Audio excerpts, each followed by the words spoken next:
On Christmas Eve, she inherited a frozen Victorian mansion she'd never seen from an aunt she barely knew, and everyone said she was crazy to even open the door. But when Maya climbed those attic stairs and pried open a dust-covered chest hidden beneath decades of snow-laden silence, what she found inside wasn't just worth $280 million. It was a secret that would unravel a 70-year-old mystery, expose a truth powerful families had buried, and transform a dying town into something extraordinary. Before you explore this story, make sure to smash subscribe, because tomorrow we have an extra special story for you that will blow your mind. The fluorescent lights in the Boston Museum of Natural History basement flickered the way they always did around 4 in the afternoon, casting shadows across rows of filing cabinets that held more dust than documentation. Maya Reeves sat hunched over a metal desk that had seen better decades, squinting at a 1943 procurement ledger through reading glasses she was too stubborn to admit she needed at 32. The heating system rattled somewhere in the walls, barely keeping the December cold at bay. She pulled her cardigan tighter and made another notation in her spiral notebook, her fingers stiff from the chill and hours of cramped writing. Her phone buzzed. She ignored it. It buzzed again, then again. Finally, she grabbed it, ready to silence whatever spam caller had decided to ruin her concentration. But the screen read unknown number, Vermont. She hesitated, thumb hovering over the decline button. Nobody she knew lived in Vermont. Nobody she knew called her period, except her landlord when rent was late, which it had been twice this year already. She answered, "Hello, is this Maya Reeves?" The voice was male, older, with the careful pronunciation of someone who'd spent a lifetime reading legal documents aloud. "Yes. Who's calling?" "My name is Richard Whitmore. I'm an attorney with Whitmore and Associates in Frost Hollow, Vermont. I've been trying to reach you for 3 days." Maya straightened in her chair. "I don't know anyone in Vermont." "No, but your great-aunt Victoria Ashford knew you." The name landed like a stone in still water. Victoria. Maya had heard that name maybe 5 times in her entire life, always whispered by her mother with a strange mixture of reverence and resentment. Victoria was the family ghost, the aunt who'd disappeared into the mountains decades ago and never came back. The one who sent a card when Maya was born but never visited. The one her mother refused to talk about, except to say she'd made her choices. "I'm sorry," Maya said slowly. "Did something happen to her?" "Miss Ashford passed away 2 weeks ago. I apologize for the delay in reaching you. The roads have been difficult, and locating your current contact information took some time." Maya's throat tightened. She barely knew Victoria, but death always carved out space, even for strangers. "I see. I'm sorry to hear that. Miss Reeves, your great-aunt left you something. Her estate, actually, the entirety of it." Maya blinked. "I'm sorry. What?" "You're the sole beneficiary of Victoria Ashford's will. I need you to come to Frost Hollow as soon as possible to review the documents and take possession of the property." "Property?" Maya's mind spun. "What kind of property?" "The Ashford estate. It's a Victorian mansion on 12 acres at the edge of town. Miss Ashford was quite insistent that you receive it. There are papers you need to sign, and some items she wanted personally delivered to you." Maya looked around the basement, at the water-stained ceiling tiles, at the boxes of unsorted archives she'd been tasked with organizing for the past 8 months, at barely above minimum wage. She thought about her studio apartment in Alston with its perpetually dripping faucet and neighbors who argued at 2 in the morning. She thought about the $63 in her checking account and the credit card she'd maxed out buying groceries last month. "When do you need me there?" "As soon as you can manage. I understand it's Christmas Eve, but the weather forecast calls for a significant snowstorm tomorrow. If you can come today, I can meet you at my office. Otherwise, we may have to wait until after the holiday, possibly longer if the roads close." Maya glanced at the clock. 15. If she left now, she could maybe make it by 8 or 9, depending on traffic and how bad the roads were. She had nowhere to be on Christmas. Her mother was spending the holiday with her new husband in Florida, and Maya's invitation had been extended with such obvious reluctance that she'd declined. She had a frozen dinner waiting at home and a stack of library books. That was her Christmas. "I can leave in an hour," she said. "Text me the address." "Excellent. I'll wait for you at the office. Drive carefully, Miss Reeves. The mountain roads can be treacherous in weather like this." She hung up and sat motionless for a long minute, phone still pressed to her ear. Then she grabbed her coat, shoved her laptop and notebook into her worn canvas bag, and climbed the narrow stairs out of the basement. Her supervisor, Gerald, was already gone for the holiday. She left a note on his desk. "Family emergency. We'll be back after Christmas." By 5 o'clock, she was on Interstate 93, heading north. The snow started just past Concord, New Hampshire. Light flurries at first, dancing across her windshield like confused moths. But within 20 miles, it thickened into a steady curtain of white that swallowed the highway ahead. Maya's 12-year-old Honda Civic shuddered against the wind, its tires struggling for purchase on the increasingly slick pavement. She hunched forward, hands gripping the steering wheel, so tight her knuckles went white. The GPS on her phone directed her off the interstate and onto smaller state routes that wound through pine forests heavy with snow. Towns grew farther apart. Houses became sparse, then disappeared entirely. The roads narrowed, her headlights barely cut through the blizzard, illuminating only a few feet of swirling white ahead. She passed a sign that read, "Frost Hollow, 23 miles. 23 miles that felt like 100. Her mind kept circling back to Victoria. What kind of woman leaves her entire estate to a great niece she'd never met? Maya's mother, Sarah, had only spoken of Victoria a handful of times, and always with a strange bitterness. She chose that house over family, Sarah had said once. Locked herself away like some kind of hermit. Your grandmother tried to reach out for years, but Victoria wanted nothing to do with us. Yet somehow, Victoria had remembered Maya, had followed her life enough to know where to find her, to make her the heir. The road curved sharply, and Maya's car slid sideways. She pumped the brakes gently, heart hammering, and managed to straighten out. A wooden sign appeared through the snow. "Welcome to Frost Hollow. Population 847. The town materialized like something from a snow globe. Main Street stretched maybe 6 blocks, lined with old brick buildings that sagged under the weight of winter. A church steeple rose against the dark sky. Yellow lights glowed in shop windows, a diner, a general store, a post office. But most of the buildings were dark, windows empty or boarded. This was a town that had seen better days and was still waiting for them to return. Maya followed the GPS to a narrow side street, where a small office building stood between a closed hardware store and an empty lot. The sign read, "Whitmore and Associates, Attorney at Law." A light burned in the front window. She parked, grabbed her bag, and ran through the snow to the door. Inside, warmth wrapped around her like a blanket. The office was small, cramped with filing cabinets and bookshelves stuffed with legal volumes. A man in his late 60s rose from behind a desk, extending his hand. He wore a wool cardigan over a button-down shirt, wire-rimmed glasses perched on a long nose. "Miss Reeves, thank you for making the drive in this weather. I'm Richard Whitmore." Maya shook his hand, her fingers still numb from the cold. "Please, call me Maya."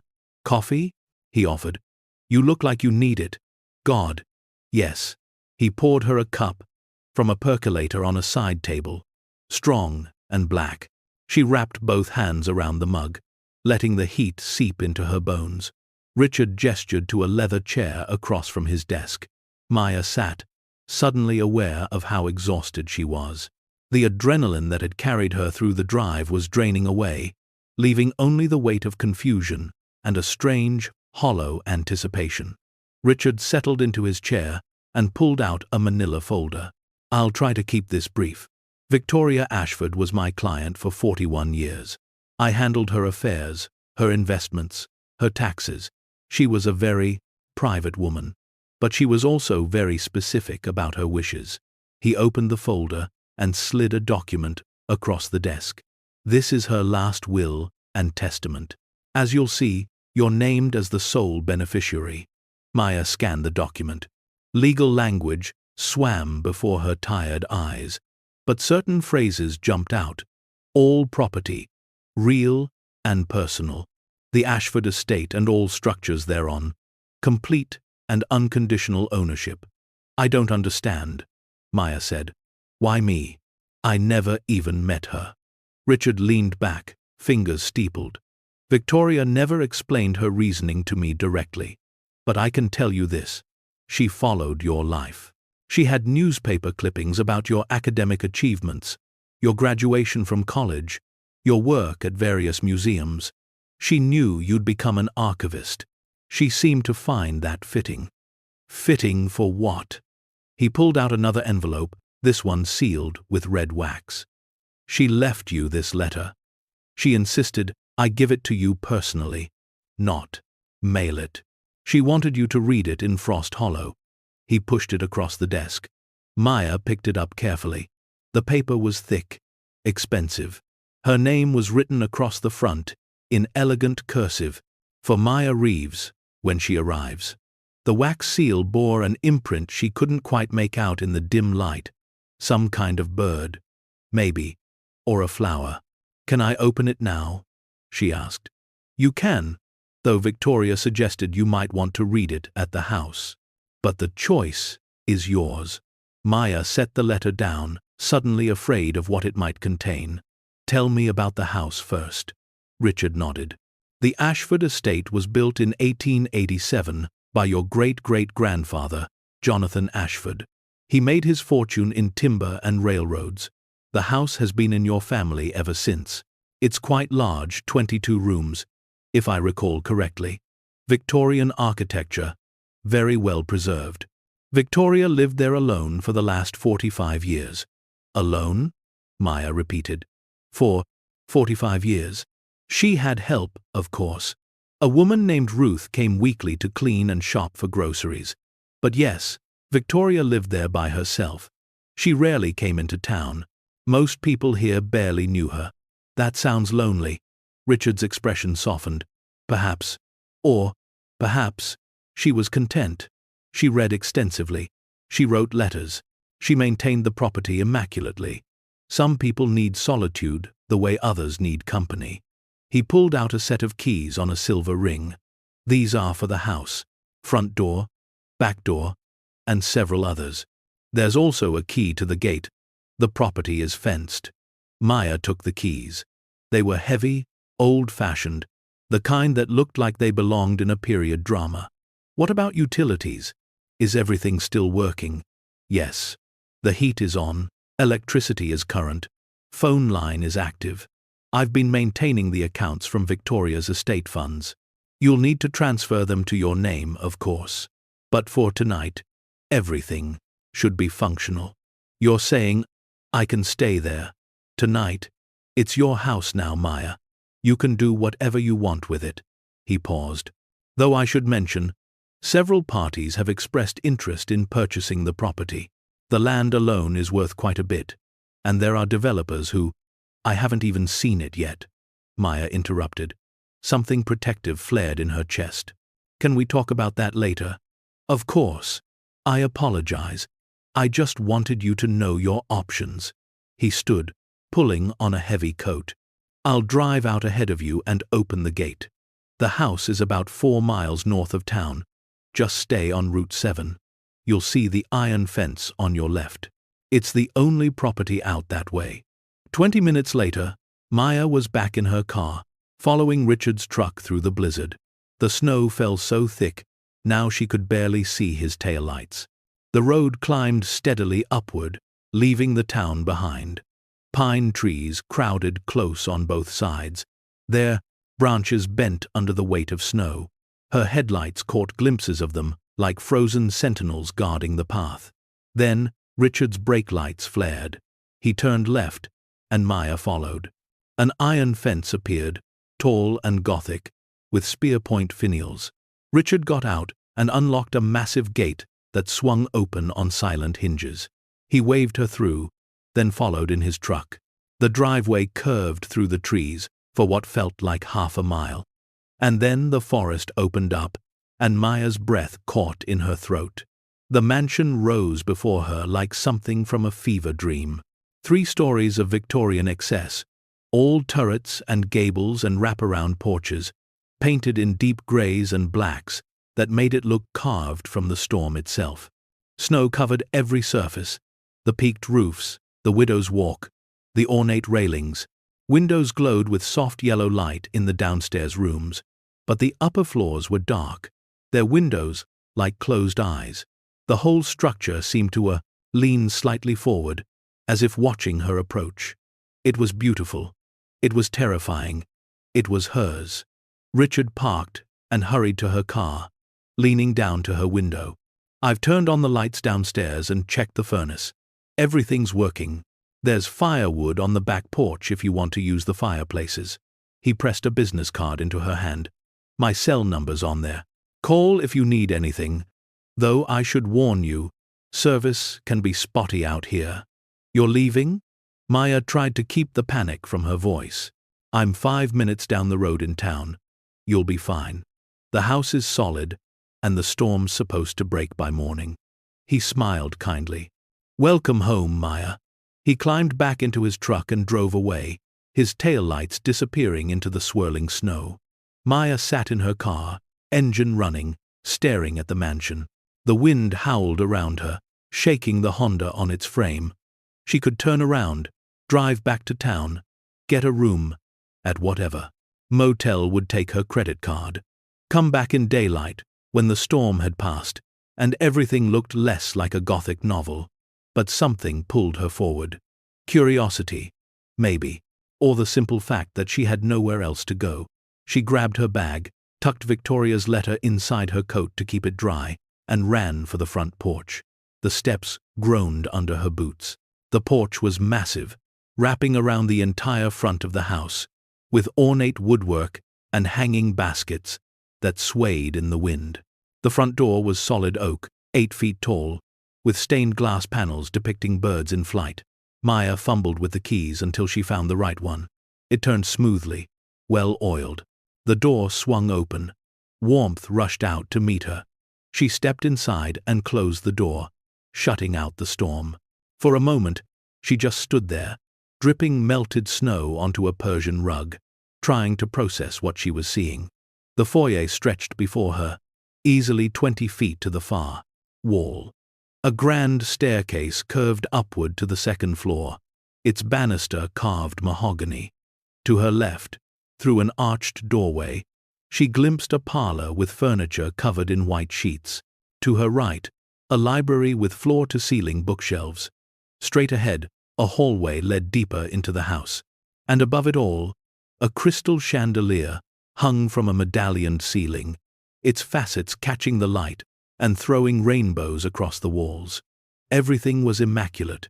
No dust, no cobwebs, no signs of neglect. The floors gleamed. The air smelled of lemon polish and something floral lavender. Maybe. It was as if Victoria had just stepped out for a moment and would return any second. Maya set her bag down and walked slowly into the parlor. She pulled the sheet off a sofa, revealing burgundy velvet upholstery with buttons like jewels. A fireplace dominated one wall, its mantel crowded with photographs in silver frames. She moved closer, studying the faces. A young woman in 1940s dress standing beside a soldier. An older couple, stern-faced and formal. A little girl with dark curls holding a doll. And then, one that made her stop. A woman in her 70s, silver-haired and sharp-eyed, standing in front of this very house. Victoria. Maya picked up the frame, studying her great-aunt's face. There was something fierce in her expression, something that refused to apologize or explain. She looked like someone who'd made difficult choices and lived with them. Maya felt a strange kinship with that face. She set the photo down gently. The library pulled her next. Books lined every wall, organized with obvious care. She ran her fingers along the spines. History, literature, art, biography. Many were old, leather-bound volumes with gold lettering. But there were newer books too, bestsellers from the past few years. Victoria had kept reading, kept engaged with the world, even in her solitude. Maya moved through the dining room, where a table long enough to seat 16 sat under another chandelier. The kitchen was surprisingly modern, updated probably in the last decade, with granite countertops and stainless appliances. A note on the counter read, "Welcome, Maya. I stocked the refrigerator and pantry. Coffee is in the cupboard. Ruth." Tears pricked Maya's eyes. A stranger had welcomed her more warmly than anyone had in months. She opened the refrigerator. It was indeed fully stocked. Milk, eggs, bread, cheese, fresh vegetables, a roasted chicken. In the pantry, she found coffee, tea, pasta, canned goods, enough to last weeks. Someone had cared that she'd arrived to an empty house in a snowstorm. Someone had thought about her comfort. She made coffee, strong and hot, and carried it with her as she explored the first floor. A music room with a grand piano. A sunroom full of plants, surprisingly healthy. Given Victoria had been gone 2 weeks, Ruth must have been watering them. A study with a massive desk and more bookshelves. Everywhere she looked, she found evidence of a life, lived deliberately, carefully, but also fully. This wasn't the house of a hermit. It was the house of someone who'd chosen exactly how she wanted to exist in the world. By the time Maya returned to the foyer, it was nearly 10 o'clock. She was exhausted, overwhelmed, and more confused than ever. She stood at the base of the grand staircase, looking up into the darkness of the second floor. Her eyes followed the banister up, to a landing where hallways branched in 2 directions. And above that, she could just make out another staircase, narrower, leading to the 3rd floor. The attic. She didn't know why that thought sent a shiver down her spine. Every old house had an attic, but something about the darkness up there pulled at her attention. She set her coffee cup down and climbed the main staircase, one hand on the smooth banister. The stairs didn't creak. Everything in this house was solid, well-maintained, built to last centuries. The 2nd floor hallway stretched in both directions. Doors closed on either side. She counted 8 doors just from where she stood. Bedrooms, probably, and bathrooms. Guest rooms for a family that no longer visited. She turned right, following the hallway to its end, where a smaller staircase ascended into shadow. This one was steeper, the steps narrower. Attic stairs, definitely. At the top, a door, and on the door, a brass lock, keyhole, dark, and waiting. Maya's hand went to her pocket, to the ring of keys Richard had given her. She pulled them out, holding them up to the dim light from downstairs. Most were labeled front, back, gate, study, music room. But one key, smaller than the others, had no label. It was old, ornate, with a decorative head that showed the same bird symbol she'd seen on Victoria's letter seal. She tried it in the lock. It turned with a soft click that echoed in the silence. The door swung inward, hinges sighing. Cold air rushed out, carrying the scent of old wood and paper. Beyond the doorway, stairs climbed into complete darkness. Maya pulled out her phone and turned on the flashlight. The beam cut through the black, illuminating wooden steps thick with dust, the first dust she'd seen in the entire house. Whatever was up there, Ruth hadn't been allowed to clean it. This was Victoria's private space, the place where she'd kept her secrets. Maya's heart hammered against her ribs. Every rational part of her brain said to leave it. Wait until morning, until daylight, until she'd had sleep and time to process everything. But her archivist's instincts were screaming. A locked attic in a mansion inherited from a mysterious great-aunt who'd lived alone for 45 years. This was the story. This was the answer to all the questions burning in her mind. She put her foot on the first stair. It groaned softly under her weight, a sound that seemed impossibly loud in the sleeping house. She climbed another step, then another, her phone's light bouncing. With each movement, the stairs turned, and she found herself in the attic proper. It was vast. The space stretched the entire length of the house, with exposed beams arching overhead like the ribs of some great beast. Her light revealed shapes draped in cloth. Furniture, trunks, boxes, the accumulated inheritance of generations. But in the center of the room, illuminated by a shaft of moonlight breaking through a dormer window, sat something different. A chest. Large, wooden, ornately carved with patterns she couldn't quite make out from this distance. It sat alone on the bare floor, as if everything else had been pushed back to give it space, as if it had been waiting, placed exactly here for her to find. Maya walked toward it slowly, feet shuffling through dust that hadn't been disturbed in years, maybe decades. She knelt before the chest, running her fingers over the carving. Intricate designs, flowers and vines, and there that bird symbol again, carved into the lid, in deep relief. A phoenix, she realized, rising from flames, wings spread. The chest had a lock, but no key. She examined it closely. The mechanism looked old, but not rusted. Someone had taken care of this chest, kept it protected. She tried the keys from her ring, one after another, but none fit. Frustrated, she sat back on her heels. If Victoria had wanted her to find this, surely she'd left a way to open it. She pulled out the sealed letter Richard had given her. The wax seal bore that same phoenix symbol. Maybe the answer was in the letter. Maybe Victoria had left instructions. Maya broke the seal, her hands trembling slightly from cold or anticipation.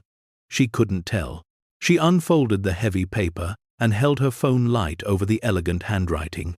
"My dear Maya," it began. "If you're reading this, then you've come to Frost Hollow. You've seen the house. And knowing you, knowing your nature, you've already found the attic. Forgive me for the theatrics, but some truths require ceremony. Some secrets demand that we earn them before they reveal themselves. The key you seek is in the study, hidden in the copy of Jane Eyre on the third shelf from the top, left side. It's my favorite passage. I am no bird, and no net ensnares me. I spent my life proving that to be true. What you're about to discover will change everything. It may frighten you. It will certainly challenge you. But I believe I have always believed that you're strong enough to carry what I'm about to give you. Not the money or the property, though those are yours, too, but the truth, the responsibility, the choice. I could have destroyed what's in that chest. God knows, it would have been easier. But destruction isn't preservation, and preservation is what our family does, whether we acknowledge it or not. You preserve history at that museum. I preserved something else, something more dangerous, more valuable, more desperately important than anyone alive knows. I'm sorry to lay this at your feet. I'm sorry I couldn't explain it in person. But I ran out of time, and you're the only one left who might understand. The only one who might have the courage to do what I couldn't. Open the chest, Maya. Learn what I've protected all these years. Then decide what happens next. The world is watching, even if it doesn't know it yet. With all my love and all my faith in you, Victoria. Maya read the letter 3 times, her mind racing. Then she stood, walked carefully back down the attic stairs, through the second-floor hallway, and down the main staircase, to the study. Her hands shook as she scanned the bookshelves, counting down from the top. 3rd shelf. Left side. She ran her finger along the spines until she found it. Jane Eyre, by Charlotte Brontë, a worn leather edition. She pulled it out and opened it carefully. The pages had been hollowed out, creating a small compartment. Inside lay a tiny brass key on a silver chain. Maya lifted it free, the metal cold against her palm. It was so small, so delicate. Hardly the key to $280 million. Hardly the key to anything world-changing. But that's what Victoria had called it. A truth that would challenge her. A responsibility. A choice. Maya closed her fist around the key and walked back upstairs. Back through the sleeping house. Back to the attic, where the chest waited in its pool of moonlight. The storm had quieted outside. Through the dormer window, she could see snow falling gently now, soft and pristine, covering everything in white. She knelt before the chest again, slipped the tiny key into the lock. It fit perfectly. She turned it, heard the mechanism release with a soft snick. The lid wasn't heavy. She lifted it easily, revealing what lay inside, and her entire world shifted on its axis. The first rays of Christmas morning light filtered through the dormer window, turning the attic's dust motes into floating gold. Maya hadn't slept. She'd sat before the open chest all night, pulling out one document after another, reading by the light of her phone, until her eyes burned, and her battery dropped to 15%. Now, as dawn broke over the Vermont mountains, she sat surrounded by papers that told a story so impossible, so extraordinary. She still couldn't quite believe it was real. The chest was maybe 3 feet wide and 2 feet deep, but it had been packed with meticulous care. Every item was wrapped in acid-free tissue paper, labeled in Victoria's precise handwriting, organized chronologically. Maya had started at the top and worked her way down, and with each layer, the story had grown more unbelievable. The first layer had been bonds, United States war bonds, from 1943 and 1944, dozens of them, each worth $10,000 when purchased. Maya had counted 37 before she stopped, her hands shaking too badly to continue. That alone would be worth millions, now with interest compounded over nearly 80 years. But that was just the beginning. Beneath the bonds were letters. Not just any letters, correspondence between Victoria and names Maya recognized from history books. A letter from Eleanor Roosevelt, dated August 1944, thanking Victoria for her invaluable service to the war effort and to the preservation of culture itself. Another from someone at the Office of Strategic Services, the precursor to the CIA, marked classified in faded red stamp. A third from a French museum curator, written in 1946, describing Victoria as the woman who saved what we thought was lost forever. Maya had spread these letters across the attic floor, creating a timeline. Slowly, a picture had emerged. Victoria Ashford hadn't been a hermit who'd abandoned her family. She'd been a spy, or something close to it. An art historian recruited by the U.S. government during World War II to help track down cultural treasures stolen by the Nazis, part of the Monuments, Fine Arts, and Archives program the Monuments Men, though Victoria's letters suggested she'd worked in a different capacity, more covert, more dangerous. One letter, written in Victoria's own hand but never sent, dated January 1945, described a midnight meeting in Paris. The paintings are hidden in the basement of the Jeu de Paume. 3 Rembrandts, 2 Vermeers, a Raphael. The curator is sympathetic but terrified. If I'm caught, they won't just kill me. They'll destroy everything I've worked to protect, but I can't walk away. These pieces aren't just paint and canvas. They're proof that beauty survives, even in our darkest hours. Maya had read that letter 3 times, tears streaming down her face. Victoria had been 24 years old when she wrote it. The same age Maya had been when she'd taken her first museum job, cataloging Roman coins in a climate-controlled basement. Victoria had been dodging Nazi officers and smuggling masterpieces out of occupied France. The third layer of the chest contained photographs, black and white images of Victoria in her 20s, her face serious and determined, standing beside uniformed soldiers and men in suits. In one photo, she stood in front of a church with a wooden crate at her feet, a Vermeer visible through the slats. In another, she was shaking hands with a general, both of them smiling despite the bombed-out building behind them.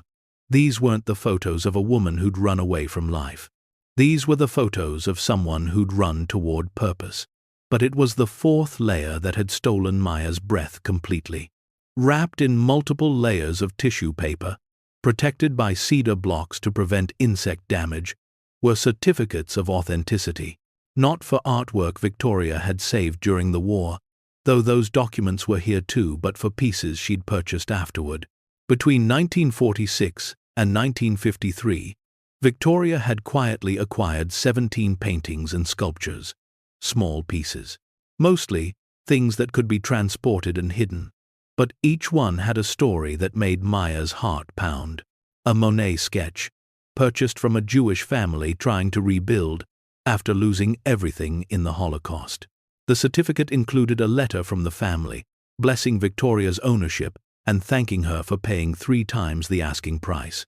"You gave us the money to start again." It read, "The painting is yours with our gratitude and love." A Degas bronze, bought at a Paris auction in 1948. The provenance documents showed it had been looted from a museum in Amsterdam, recovered by Allied forces, and sold to fund reconstruction efforts. Victoria had purchased it legally, then donated half the proceeds back to the museum. A Renaissance sketch attributed to Leonardo da Vinci, acquired from a Swiss collector in 1951. This one had documentation suggesting it might have been stolen from an Italian villa during the war, though the trail was murky. Victoria's notes indicated she'd spent 2 years researching its origins before making the purchase, and even then, she'd included a letter stating that if the original Italian family ever came forward with legitimate claim, the piece should be returned immediately, no questions asked. 17 pieces. Maya had documentation for each one, complete with photographs, certificates of authenticity, provenance records, insurance valuations, and Victoria's personal notes on their history and significance. The most recent appraisal, conducted by Sotheby's in 2019, estimated the total collection value at $283 million. Maya had stared at that number until the digits blurred. 283 million. She'd inherited a fortune. But more than that, she'd inherited a responsibility. Because the collection wasn't just valuable, it was complicated. Some pieces had clear provenance.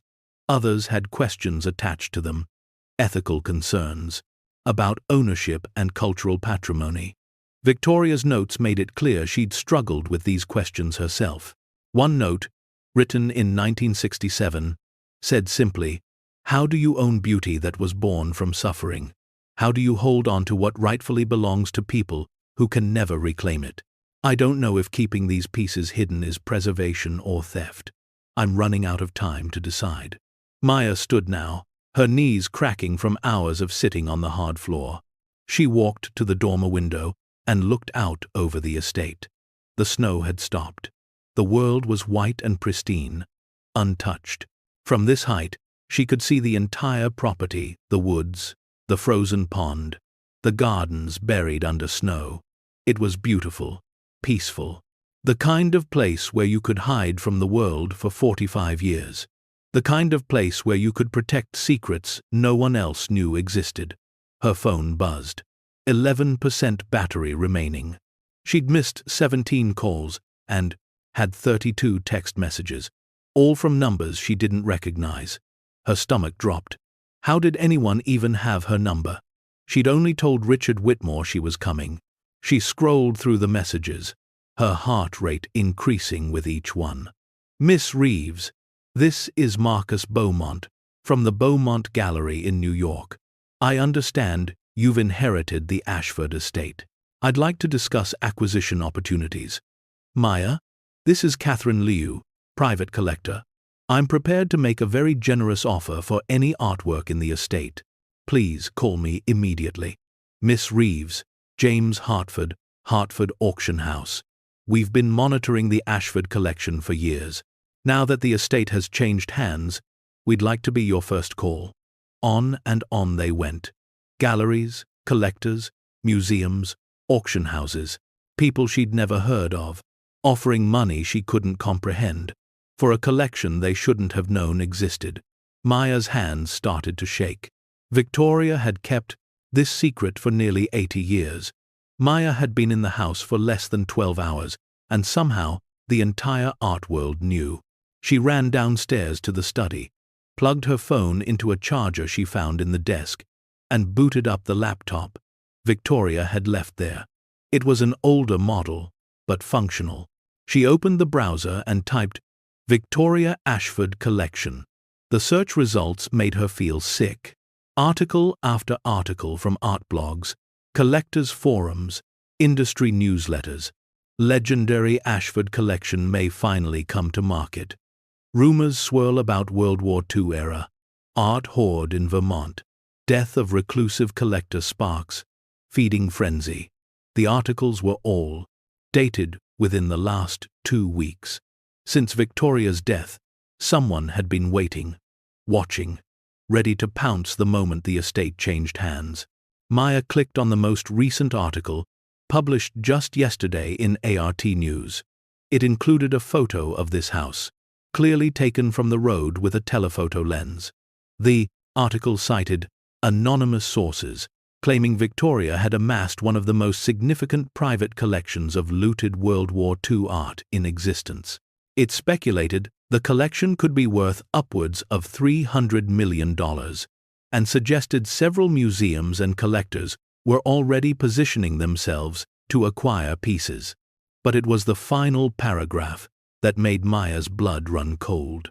The new owner, identified as Maya Reeves, 32, is a low-level museum archivist with no experience in high-value art transactions. Industry insiders suggest she may be unprepared for the legal and ethical complexities of managing such a collection. This is exactly the kind of situation where pieces can disappear into private hands or be sold to the highest bidder without proper consideration of their cultural significance, said Dr. Raymond Eckhart, professor of art history at Columbia University. We can only hope Miss Reeves understands the responsibility she's inherited. Maya slammed the laptop shut. Her breathing came fast and shallow. They were already dismissing her, already assuming she'd either sell out or screw up. And the worst part was, they weren't entirely wrong. She was a low-level archivist. She had $17,000 in student loan debt and couldn't afford to fix the transmission in her car. What did she know about managing a $283 million art collection? What did she know about provenance disputes and restitution claims and international cultural property law? A knock at the front door made her jump. She checked the window. A black Mercedes SUV sat in the driveway, pristine despite the snow. A man in an expensive coat stood on the porch, stamping his feet. He knocked again, more insistently. Maya walked to the front door but didn't open it. "Who is it?" "Raymond Eckhart." The voice was cultured, carrying the faint accent of someone who'd spent time in Europe. "I believe you just read about me. May I come in? It's rather cold out here." Maya's mind raced. This was the professor who'd called her unprepared.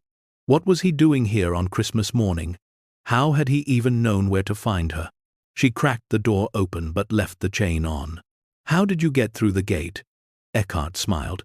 He was in his 60s, silver-haired, with the kind of face that probably charmed donors at museum fundraisers. "The gate was open when I arrived. I hope I'm not intruding." The gate had definitely been closed when she'd arrived last night. Maya had watched Richard lock it. Someone had opened it. Someone had been watching the house. "What do you want?" "To help you." He pulled out a business card and slipped it through the gap in the door. "I'm a professor of art history at Columbia, but I also consult for museums and private collectors on issues of provenance and restitution. Your great-aunt's collection is legendary in certain circles. I've spent 20 years researching pieces that disappeared during the war. I know which of Victoria's acquisitions have clear provenance and which ones may present legal challenges. Victoria left documentation for everything, Maya said, more defensively than she'd intended. I'm sure she did. Victoria was nothing if not meticulous. But documentation doesn't solve every problem. Some of these pieces, regardless of how they were acquired, morally belong to other people. Museums, countries, families. Are you prepared to navigate those conversations? Are you prepared for the lawsuits, the media attention, the pressure from people with far more resources and expertise than you? Maya's jaw tightened. I haven't even decided what I'm doing yet. Then let me help you decide. Eckhart's voice took on a warmer tone, almost paternal.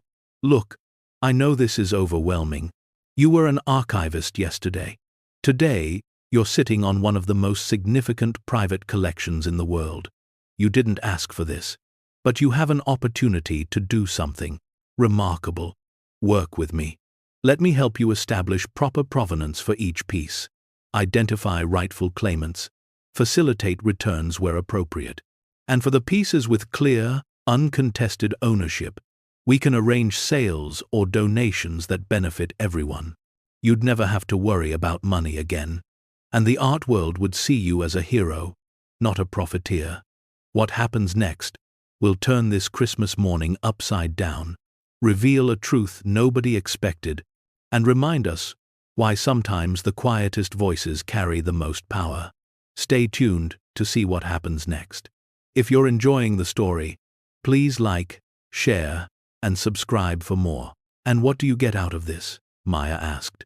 Eckhart shrugged. A consulting fee.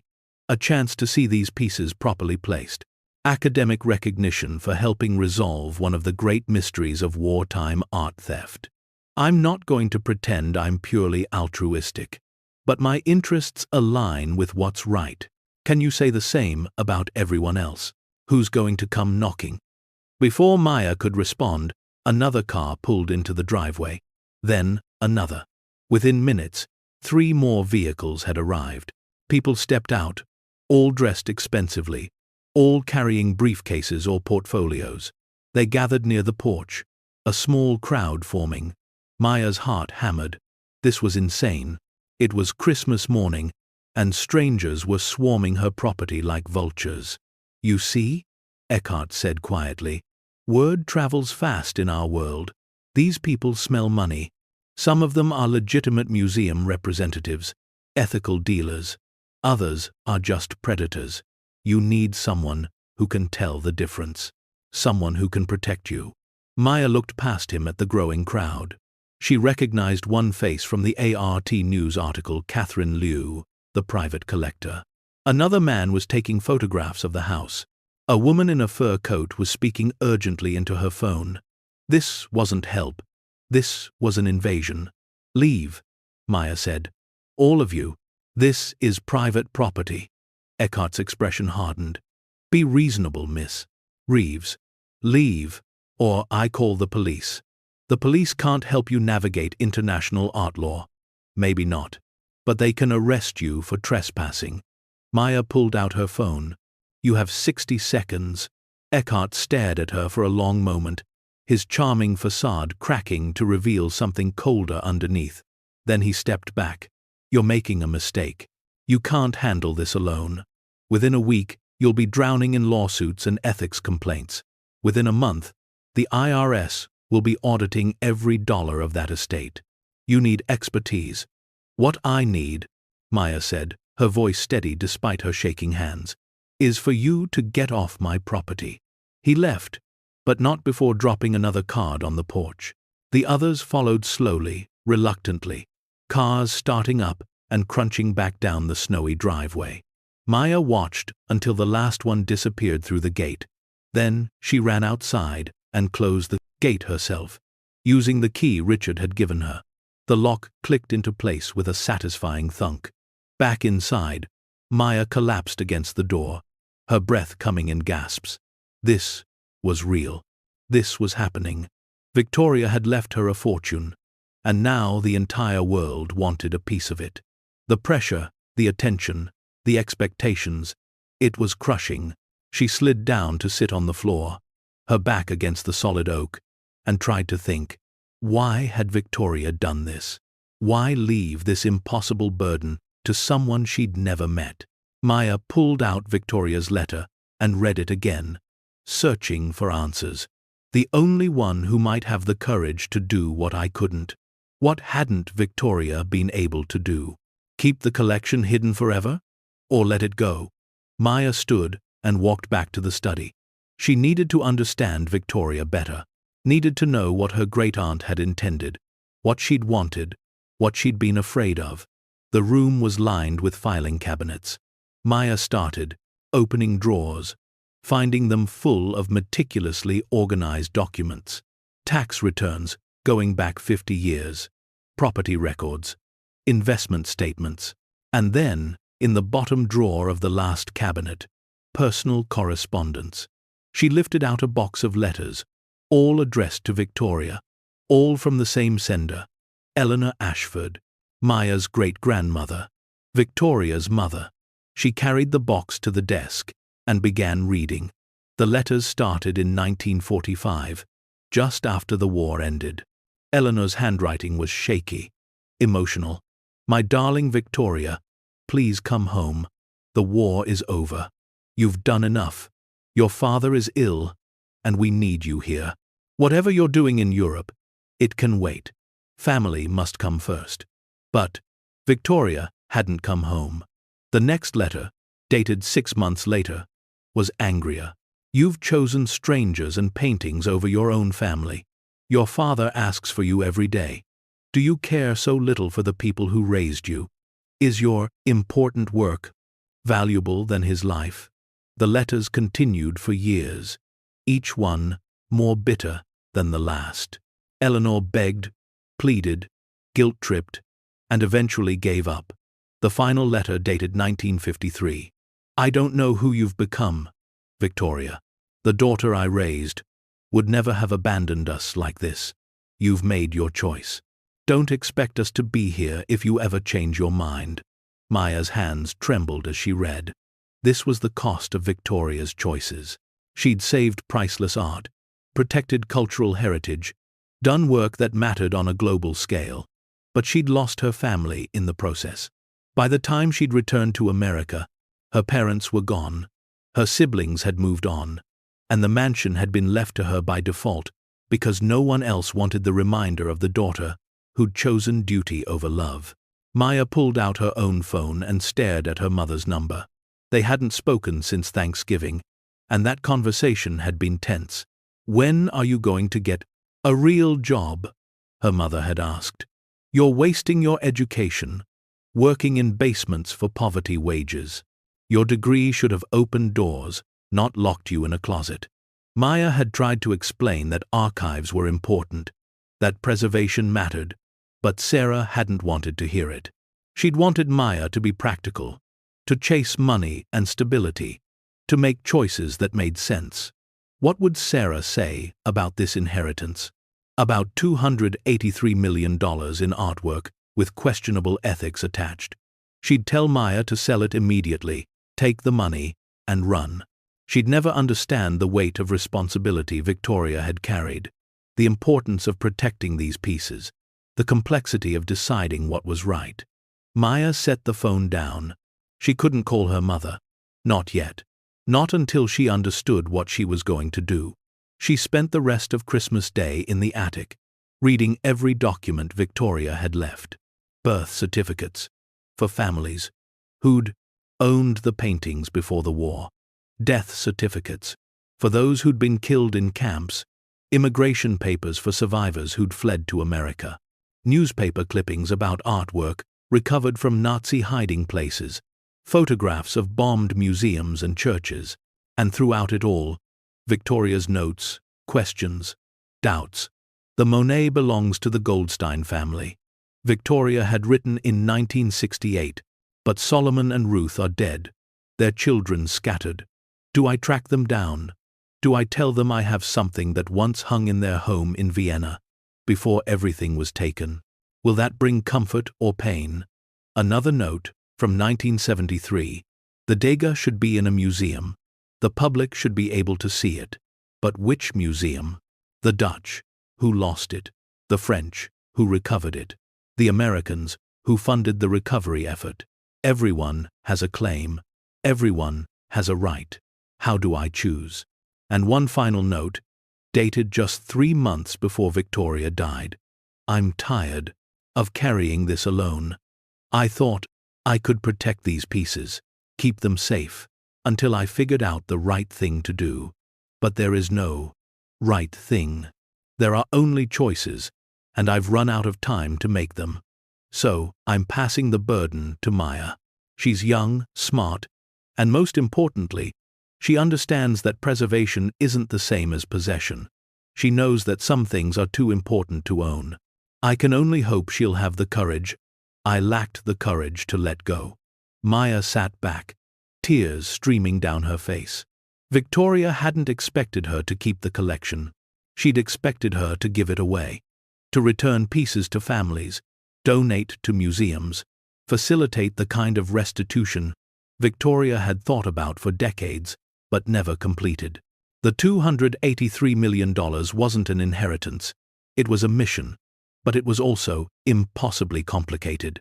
Maya opened one of the provenance files at random, the Renaissance sketch attributed to Leonardo. Victoria's notes indicated it had likely been stolen from the Villa Rosselli near Florence in 1944, but the Rosselli family had been killed in the war, their villa destroyed. Victoria had tried to trace living descendants in the 1980s, but found nothing conclusive. The Italian government had no record of the piece. The villa's original inventory had been lost. So, who did it belong to? Italy, as the country of origin.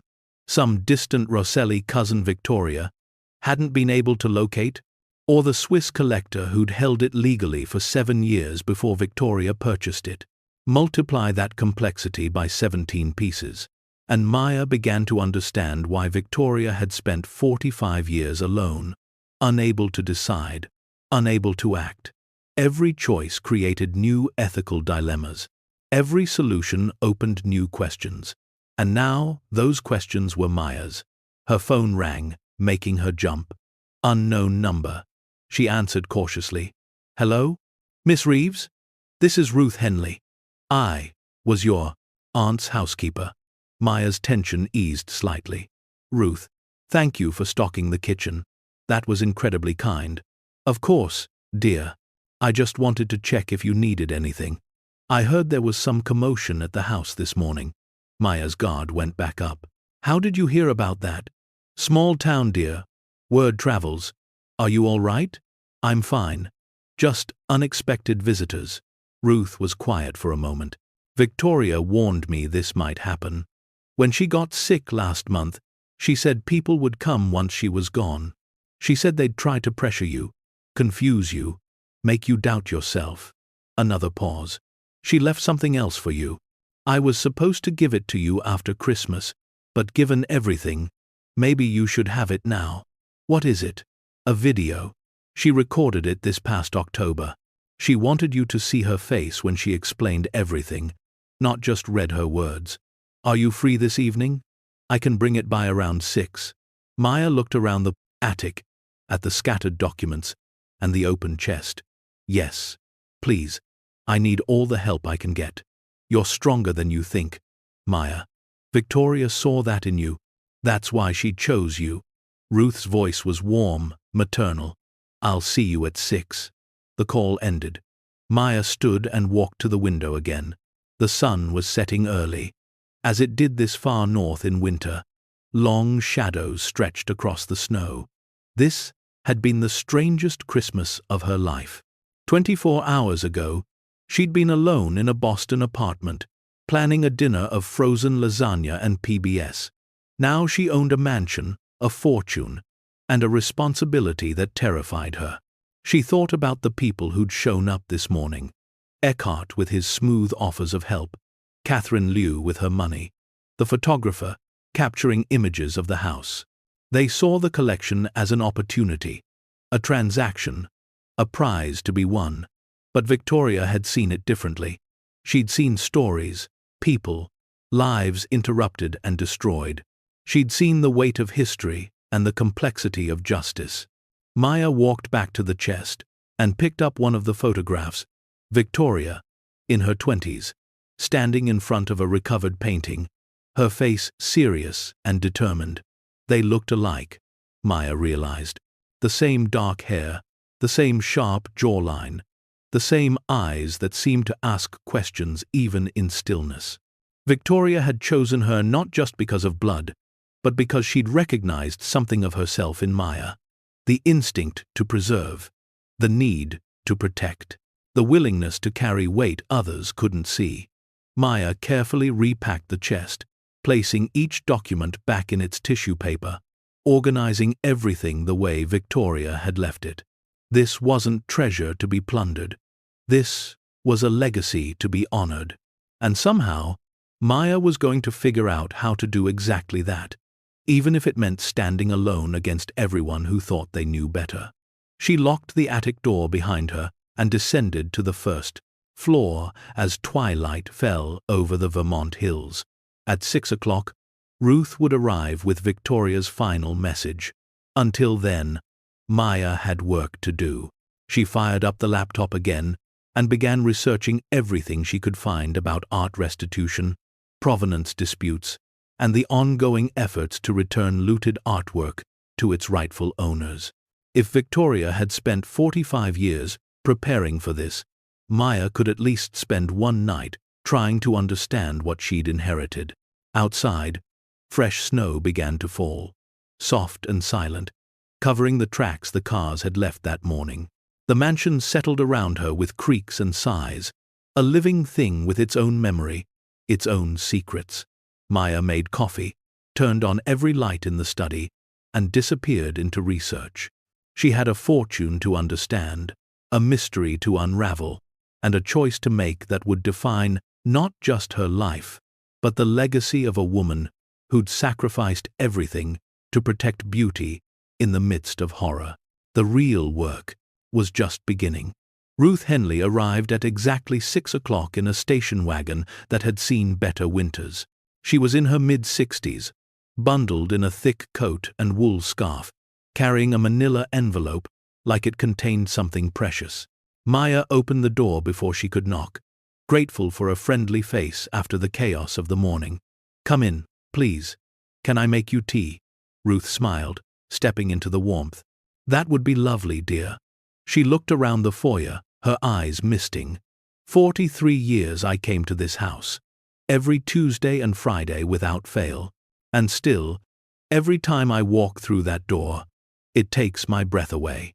Maya led her to the kitchen, put the kettle on, and pulled out 2 mismatched mugs she'd found in the cabinet. Ruth settled at the kitchen table, placing the envelope in front of her like a bridge between them. Victoria recorded this 6 weeks before she died. She knew the cancer was winning. Her voice was weak, but her mind was sharp as ever. She wanted you to understand not just what she left you, but why. The kettle whistled. Maya poured water over tea bags, her hands steady despite the anxiety churning in her stomach. She sat across from Ruth and slid one mug toward her. "Everyone seems to know about the collection except me. How is that possible?" "Victoria kept it secret for decades," Ruth sighed, wrapping her hands around the warm mug. "She kept it from the public, but certain people always knew. Collectors, dealers, academics who study wartime art. They tracked her, watched her, waited. Victoria was careful, but you can't hide that kind of wealth forever. Every insurance policy, every property tax assessment, every time she consulted an expert for authentication, it left traces, like breadcrumbs. So they've been circling for years, like sharks, dear. And now that she's gone, they think it's feeding time." Ruth pushed the envelope across the table. "But Victoria didn't raise you to be anyone's meal. Watch this, then decide what comes next." Maya opened the envelope and pulled out a flash drive. "Can I watch it now? I was hoping you would. I'd like to be here, if you don't mind. To answer questions she can't." They moved to the study, where Maya plugged the drive into Victoria's laptop. A video file appeared, labeled simply, "For Maya." She clicked play. The screen flickered, then steadied on an image that made Maya's breath catch. Victoria Ashford sat in a wingback chair in the library, the same chair Maya had uncovered yesterday. But the woman on screen was thin, frail, her silver hair wispy, her hands trembling slightly as they rested on the chair's arms. This was Victoria, weeks from death, holding on just long enough to leave this final message. Yet her eyes, those sharp, questioning eyes, still burned with intelligence and purpose. "Hello, Maya." Victoria's voice was soft but clear. "If you're watching this, then you've found the collection. You've read some of the plain letters, seen the documentation. You probably have more questions than answers. That's all right. I lived with those questions for 75 years. I don't expect you to solve them overnight." Victoria paused, gathering strength. "I need to tell you the complete truth. Not the sanitized version in the official letters, but the real story. In 1943, I was recruited by the OSS to help track Nazi art theft. I was 22 years old, spoke fluent French and German, and had a degree in art history.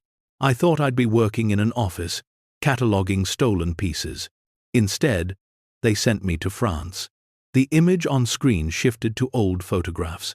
Victoria, in plain clothes, standing on a Paris street. Victoria with resistance fighters. Victoria in a warehouse full of paintings stacked like firewood. Victoria's voice continued over the images. What the Nazis did to art mirrored what they did to people. They stole it, categorized it, decided what had value and what should be destroyed. I spent 2 years helping recover pieces from trains, tunnels, caves, basements. We saved thousands of works. Museums got their collections back.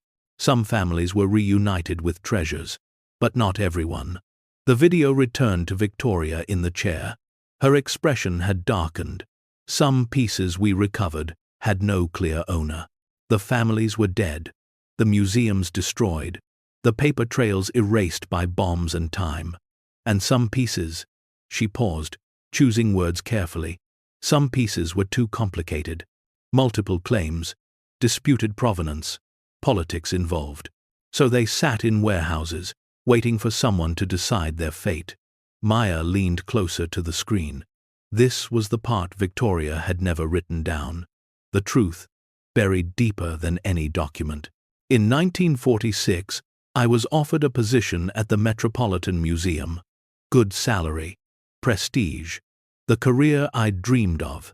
But the night before I was supposed to start, I went to one of those warehouses in Germany. There were 17 pieces sitting there, covered in tarps, gathering dust, beautiful, important, homeless. And I realized that if I walked away, they'd sit there forever. Or worse, they'd disappear into private collections, their stories erased. Victoria's hands tightened on the chair arms. So, I made a choice. I used my connections, my knowledge of the system, and I acquired those pieces. Legally, mostly. I paid fair prices, went through proper channels, but I did it knowing the ethics were murky, knowing that legal ownership doesn't always equal moral ownership. I told myself I was protecting them until the right homes could be found. I told myself I was preserving history. Her voice cracked. But years passed. Then, decades. And I never found those homes. I was too afraid of making the wrong choice, of giving a painting to the wrong museum, of tracking down a family only to traumatize them with reminders of what they'd lost. So I kept everything here, in the attic, in the dark. I became the thing I'd fought against, someone who hoarded beauty instead of sharing it. Tears rolled down Victoria's cheeks on screen. I failed, Maya. I spent my whole life protecting these pieces. But protection became imprisonment. And I was so afraid of failing them that I failed everyone. The artists who created them, the families who loved them, the world that deserves to see them. Most of all, I failed my own family. My mother begged me to come home. My father died asking for me. But I was too consumed by this mission to see that I'd sacrificed the very thing I was fighting for the human connections that make art meaningful. Victoria wiped her face, composing herself. I'm giving this burden to you because you understand something I learned too late. You preserve history, but you don't possess it. You protect stories so others can experience them. That's what I should have done. That's what I'm asking you to do now. She leaned forward, and despite her frailty, her voice grew stronger. The collection is worth a fortune, yes. But money isn't the point. These 17 pieces represent 17 chances to right old wrongs. Some have living heirs who should receive them. Some belong in museums where millions can see them. Some should be sold to fund education, restoration, restitution efforts. I've left detailed notes on each piece, every lead I followed, every dead end I hit, every ethical question I couldn't answer. Victoria sat back, exhausted. You'll face pressure from everyone who wants a piece of this. They'll tell you what I should have done, what you must do. But the choice is yours, Maya. You can sell everything tomorrow, take the money, and live comfortably forever. God knows, you've struggled enough to deserve that. Or you can do what I couldn't. You can let go. You can give these pieces the endings I was too afraid to write. Her eyes, even filmed and pixelated, seemed to look directly into Maya's soul. I don't expect you to be perfect. I don't expect you to solve every problem. But I do expect you to try. To be brave enough to make the hard choices. To honor not just the art, but the people whose lives are woven into every brushstroke. That's the real inheritance, Maya. Not the money. The responsibility to care about what's right, more than what's easy. The video ended. The screen went black. Maya sat motionless, tears streaming down her face. Ruth's hand found hers across the desk, warm and solid and real. She loved those pieces, Ruth said quietly, but they haunted her. Every single day I came here, I'd find her in the attic, staring at them, trying to decide. The weight of it aged her faster than any disease. Maya's voice came out hoarse. She wants me to give it all away. She wants you to do what's right. Whether that means giving it away, selling it, donating it, or keeping some pieces and releasing others, that's your choice. But she wanted you to make it consciously, not out of fear or greed, pressure.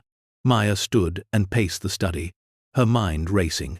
She thought about her student loans, her crumbling car, the apartment she could barely afford.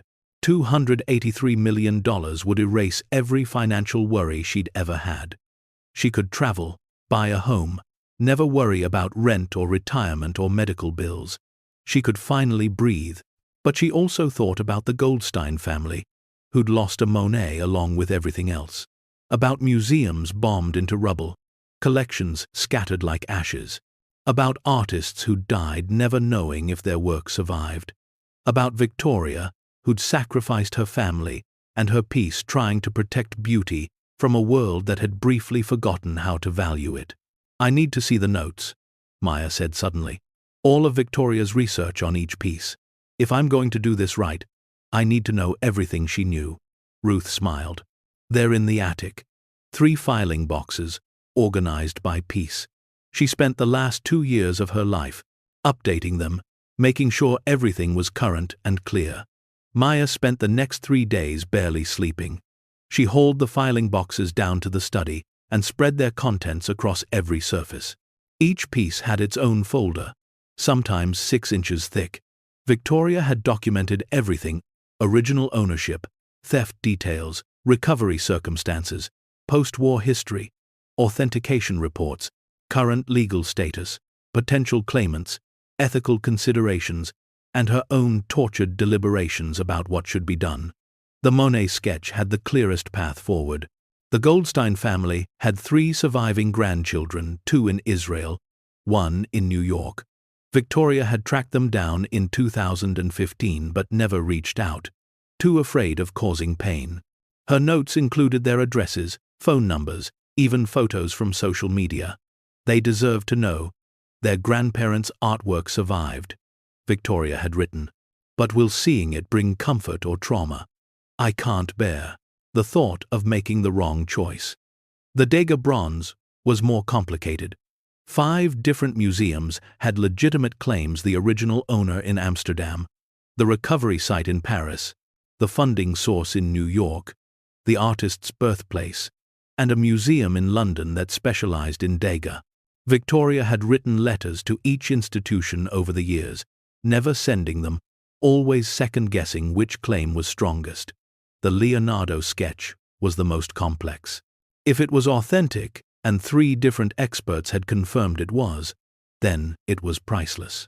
But its wartime history was murky. It had definitely been stolen from the Villa Rosselli, but the Rosselli family was extinct, the villa destroyed. Did it belong to Italy? To the region where the villa had stood? To some distant cousin Victoria had never located? Victoria's notes included decades of genealogical research, all inconclusive. On the 4th morning after Christmas, Maya woke to pounding on the front door. She stumbled downstairs in Victoria's old bathrobe to find Richard Whitmore on the porch, looking agitated.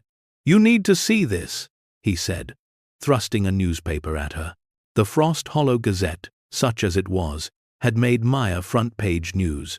Local inheritor sits on art fortune while town struggles. The article painted her as a selfish outsider, hoarding wealth, while Frost Hollow's population dwindled and businesses closed. It quoted Raymond Eckhart extensively, suggesting Maya was paralyzed by inexperience and squandering a once-in-a-generation opportunity to benefit the cultural community. Maya's hands shook as she read. Who wrote this? Ben Carver. He owns the paper. He's also on the town council and deep in debt. I suspect someone paid him to run this hit piece. Eckhart. Richard nodded grimly. He's been making calls, stirring up pressure. He wants that collection badly, and he's willing to destroy your reputation to get it. Maya crumpled the paper. So now the town hates me too? Not everyone. Richard stepped aside, revealing a small group behind him. Ruth was there, along with a handful of others, a woman in her 50s, a young man with a beard, an elderly couple, holding hands. These folks wanted to meet you, to offer support. The woman stepped forward. I'm Patricia Mills. I run the library. Victoria donated money every year to keep us afloat. She cared about this town, even if she didn't show it the way people expected. If she trusted you with her legacy, that's good enough for me. The bearded man extended his hand. Marcus Webb. I own the bookstore. Well, barely. But I wanted you to know not everyone's buying what Eckhart's selling. You've got friends here if you want them. The elderly couple smiled warmly. Harold and June Peterson, the man said. Been in Frost Hollow 74 years. We remember when Victoria came back from the war. She was different than haunted, but determined. Whatever she left you, we figure she had her reasons. Maya's throat tightened. These strangers were offering her something she hadn't expected: trust, community, the benefit of the doubt. Thank you, she managed. I'm trying to figure out the right thing to do. It's more complicated than I ever imagined. Patricia nodded. The right thing usually is. But you don't have to figure it out alone. We may be a small town, but we take care of our own. And Victoria was ours, which makes you ours now too. Over the next week, something remarkable happened. As pressure mounted from collectors and dealers and institutions demanding meetings, making offers, threatening legal action, the town of Frost Hollow circled around Maya like a protective wall. Patricia organized a town meeting, where people voted to make the Ashford estate a local landmark, adding legal protections against quick sales. Marcus started researching art restitution law and sharing articles with Maya. The Petersons brought meals to the house every evening, refusing to let her face this alone. Even people who'd initially been suspicious came around. The diner owner, initially quoted in Carver's article as saying, "Money should benefit the living, not gather dust," stopped by to apologize. My grandfather lost everything in the war, she told Maya. Came here with nothing. If you're trying to get art back to families like his, then you're doing right by us all.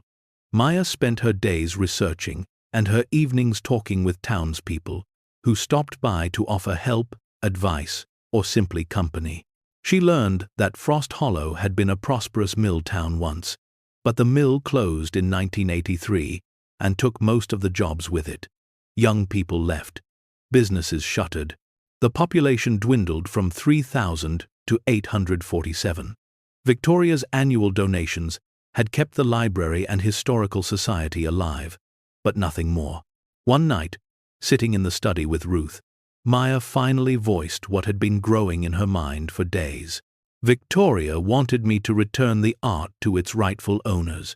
But what if some of the money could help Frost Hollow? What if giving away the collection doesn't have to mean the town gets nothing? Ruth set down her teacup. What are you thinking? The pieces with clear provenance should go back to families or museums. No question. But the complicated ones, the pieces with no living heirs, no clear claimant, what if we sell those and create a foundation? Something that funds art education, supports small museums, helps towns like this one preserve their own history. Victoria spent her life protecting the past. Maybe her legacy could be helping communities protect their futures. Ruth's eyes shone. She'd love that. She really would. Maya pulled out her notebook, the one she'd been filling with ideas and research. The Leonardo sketch alone could fund a significant endowment.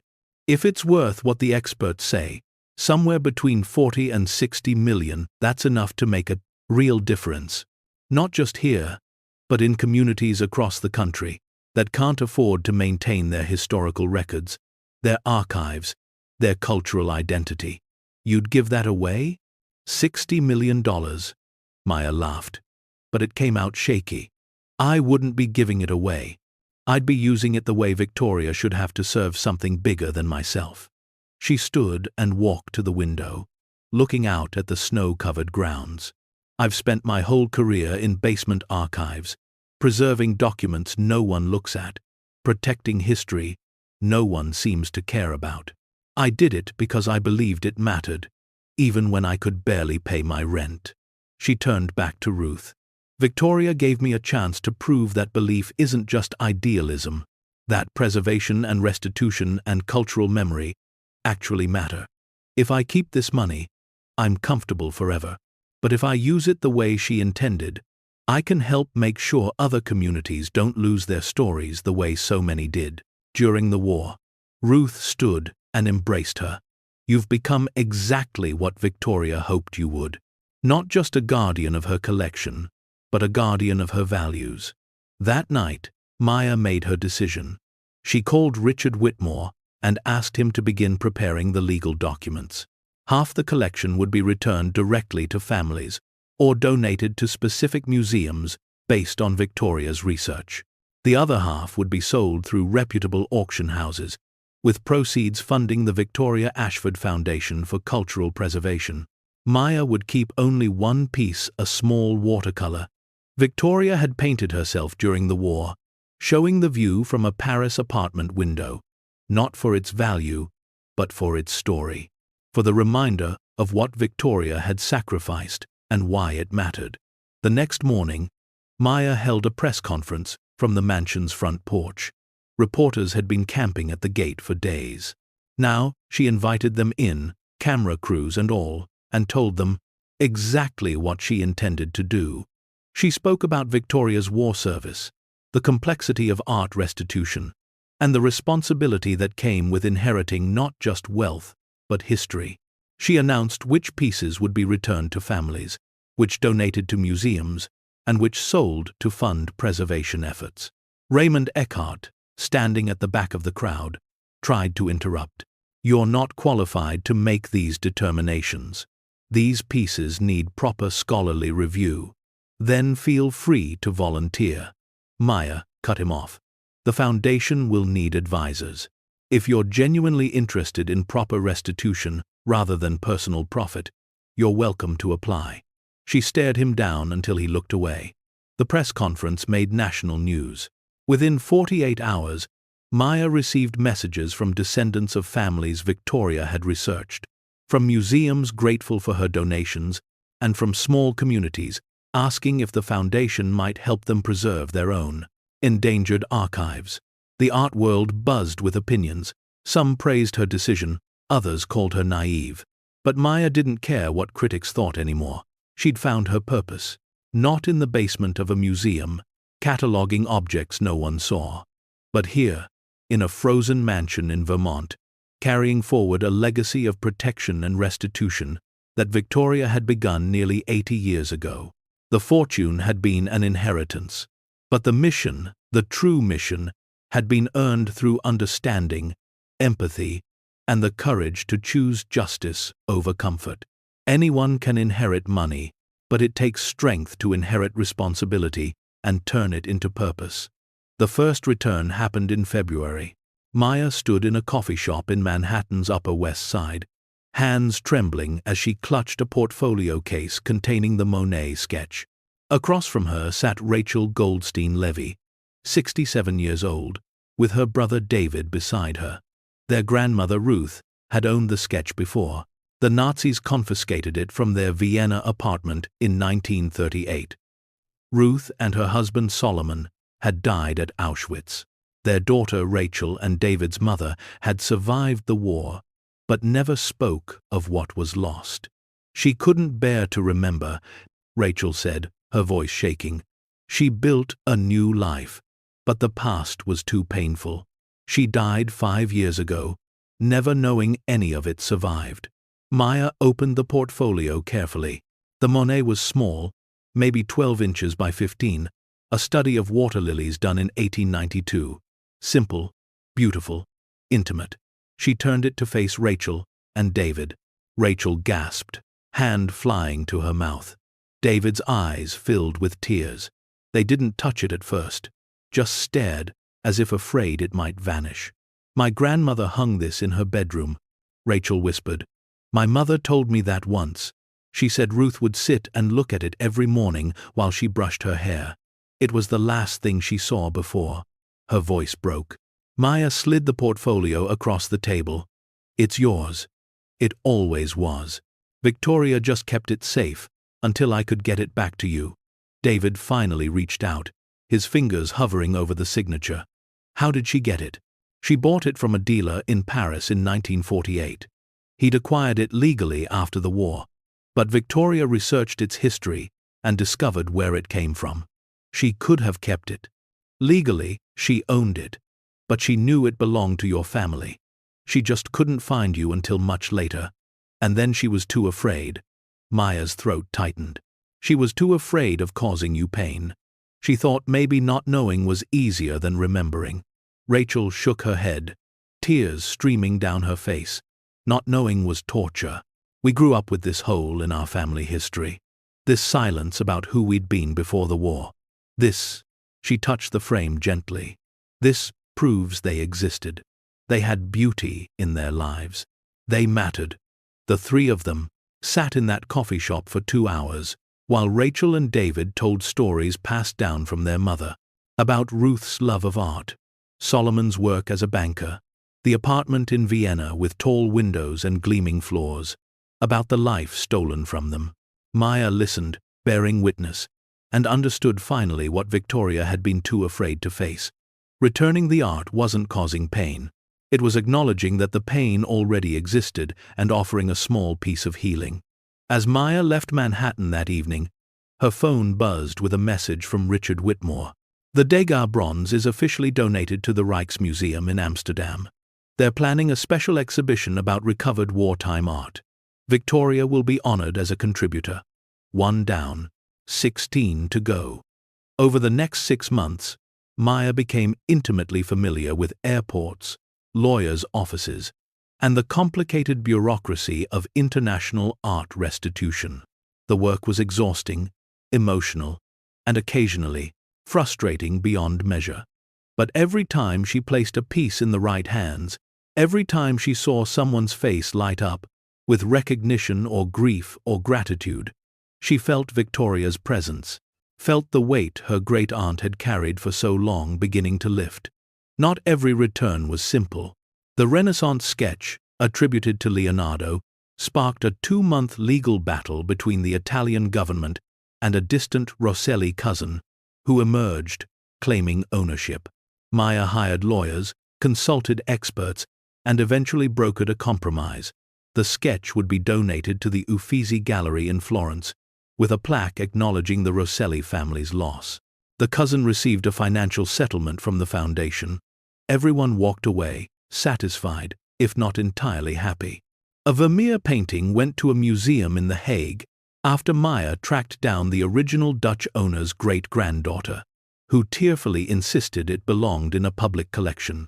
"My great-grandfather would have wanted people to see it," she said. "That's why he loaned it to the museum before the war. Let's honor his wishes." 3 pieces had no clear claimants, even after extensive research. Victoria's notes included decades of dead ends, genealogical mysteries, and ethical quandaries with no good answers. Maya made the difficult decision to auction those pieces through Christie's, with proceeds going directly to the foundation. The sale brought in $93 million. Maya watched the auction online from the mansion's study, feeling both triumph and profound sadness. Victoria had protected those pieces for so long. Now they were scattered to private collections around the world. But the money they generated would fund preservation efforts for decades.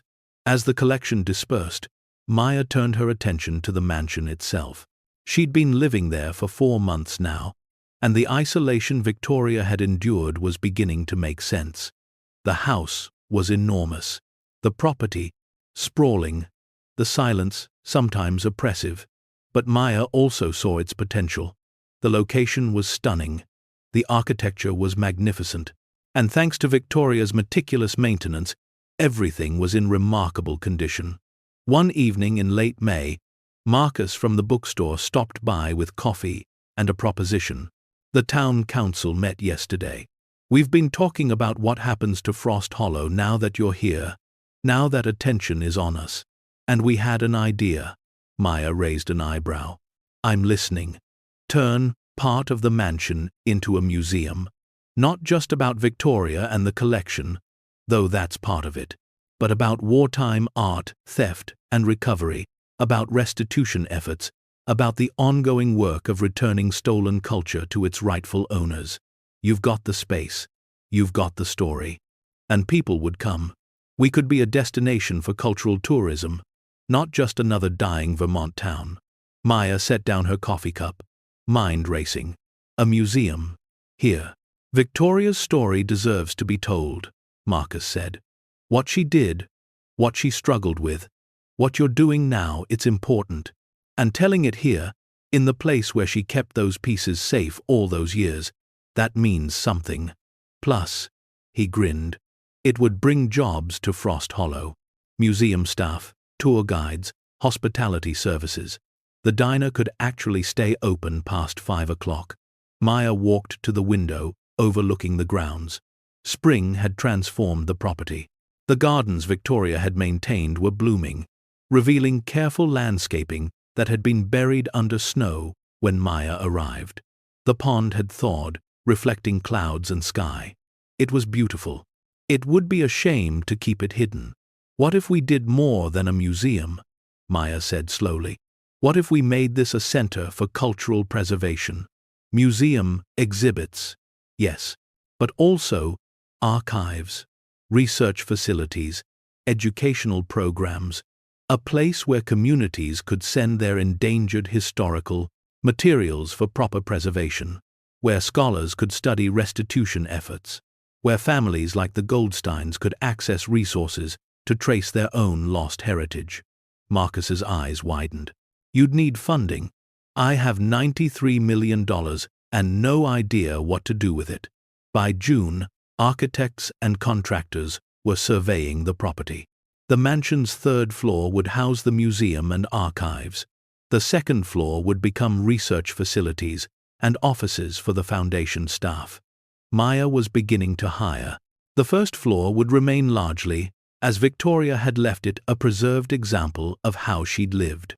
a window into the mind of a woman who'd carried an impossible burden. The gardens would be restored and open to the public. A visitor center would be built near the gate. Parking, walkways, accessibility, ramps, all of it planned carefully to honor the property's history while serving its future. Maya threw herself into the work with an intensity that surprised her. She'd spent years quietly cataloging other people's histories. Now, she was creating something new, something living. She hired Elena Vasquez, a museum curator from Boston, to design the exhibits. She brought on James Thornton, an archivist from the Library of Congress, to establish preservation protocols. She recruited Dr. Sarah Chen, an expert in cultural property law, to advise families navigating restitution claims. The team worked through the summer, and slowly, the mansion transformed. Workers replaced windows, updated electrical systems, installed climate control in the archive rooms. Maya watched it all, with a mixture of pride and bittersweetness. Victoria had lived here alone for 45 years, the house silent except for Ruth's twice-weekly visits. Now it buzzed with activity hammers, drills, voices discussing paint colors and lighting fixtures and exhibit placement. One afternoon in August, Ruth found Maya sitting on the back porch, looking overwhelmed. "Second thoughts?" Ruth asked gently. "Sometimes," Maya admitted. "I keep wondering if Victoria would approve. She spent so long keeping everything private, hidden. And here I am, throwing the doors open, inviting the world in." Ruth sat beside her. Victoria was private because she didn't know what else to do. She was paralyzed by the weight of her choices. But if she could see what you're building, a place that honors the past while serving the future, I think she'd be thrilled. Ruth paused.